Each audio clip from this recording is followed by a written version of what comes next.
ito, nagtatalo po si Risa Ontiveros at saka si John Vic. Kaya nagkakasakit ang Pangulo, nawawala tuloy. Nagtatalo yung dalawa. Bakit? Ano yan, Coach Oli? Totoo ba yan? Tingnan natin ito. Dating senador, dapat magkaisa ang kakampinks at PBBM supporters para matalo ang mga Duterte. Pero ayon kay Senator Risa Ontiveros, pag-iisipan nila mabuti kung may lalapit sa kanila at mag-alok ng pakikipag-alyansa.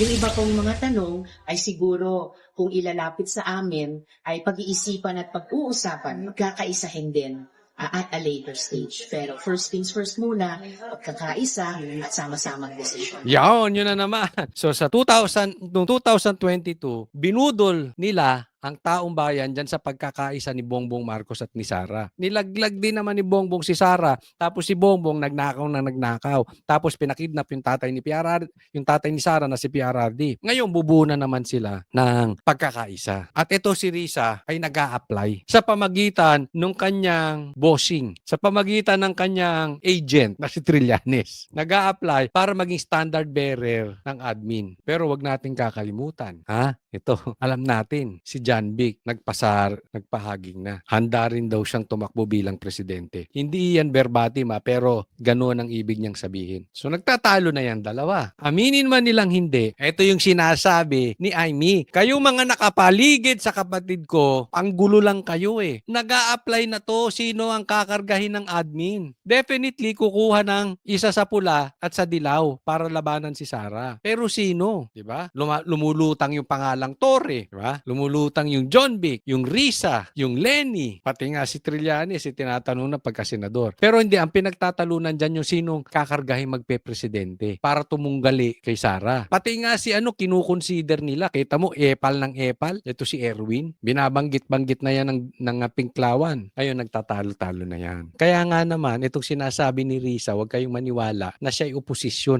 Paano ka mag-u-oppose kay Bongbong Marcos? Nag-a-apply ka. Anong ino-post mo? Paano kayo naging oposisyon? Anong ino-post mo kay Bongbong Marcos? Wala. Nag-a-apply ka, gusto mo ikaw ang kumarga. Hindi, ito mga to, hindi naman to nag-a-apply. Ay hindi naman ito nagtatalo para maging presidente. Alam nila eh. Everybody knows, even them, they know di nila kayang talunin si Sara. Pero kung ikaw ang gagawing presidential candidate, malaking pera po yan. Malaking campaign budget yan. Matalo sila o matalo, dahil sure namang matatalo, malaki na ang pera niyan. Tingnan ninyo, within them, magkakaroon pa ng pagtatalo-talo yan. Lahat magpopormahan yan. Balikan ko yung sinabi ni Amy, lahat nagpipiling presidente. Parang ganito to, lahat gustong kumandidatong bilang presidente.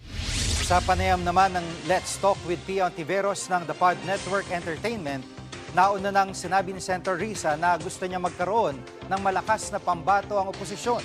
Bukas din daw siyang tumakbo sa pagkapangulo kung siya ang pipiliin ng oposisyon.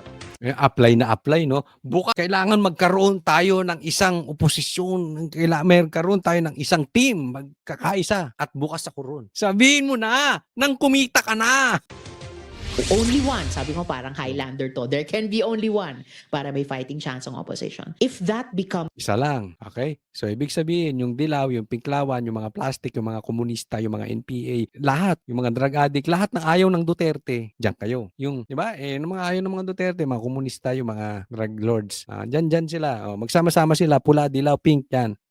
Hindi pwedeng may tatakbong pula, may dadakbong. Yan yung pino-float nilang idea. Kita nyo kung saan sila nakafocus. Paano tatalunin si Sara? Hindi paano maayos ang gobyerno natin.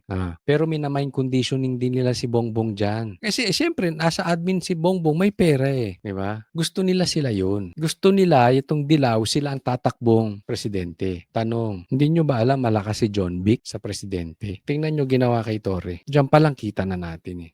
me, by that time, I will have learned to love it na and I will want it na. Talaga Max, I want it na. May ambisyong sinasabi niya na natatanggap niyo na ang pagkakaisa kahit na yung sinuka nila ay kakainin nila ulit. Oo, I learned to love it, yung kumain ng suka. Napapag-aralan ko ng kainin yung tinain namin at sinuka namin kainin namin. Bakit? Pangarap mo talaga yun. Dati pa naman eh. Pumupustura ka na para kandidato. malakas ang sense of duty ko. Naks, may malakas ka pang pasaka. Malakas ang sense of duty. Malakas kang kumain ng suka.